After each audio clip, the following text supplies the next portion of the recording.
PNP aminadong posibleng maunahan pa sila ni Senador Trillanes sa pagbabayad ng piyansa bago pa man ito maaresto. Detalye mula kay Eagle News reporter Janet Prado.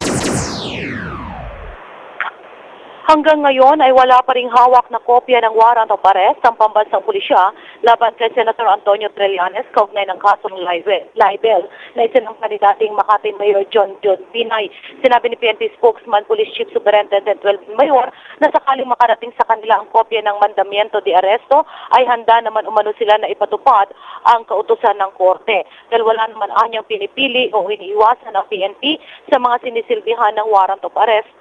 Kahit sino pa anya ang naharap sa kaso at inisyuhan ng mandamiento de arresto ng korte at inutos ito sa pulisya ay wala silang karapatan kundi ang sundin ang tungkulin na isilbi ito sa akusado. Gayunpaman sinabi ni Mayor na pangkaraniwan na sa mga kaso ng libel na mabilis na nakapagbabayad ng piyansa ang kampo na akusado bago pa man matanggap ng pulisya ang kopya ng warrant of arrest. Kaya kadalasan ay hindi na ito na isisilbi pa. 10,000 lamang kasi ang kailangang bayaran ng isang akusado ng libel para ito makalaya ng pansamantala. Para sa Eagle News, Janet Prado, I'm 1 with 25.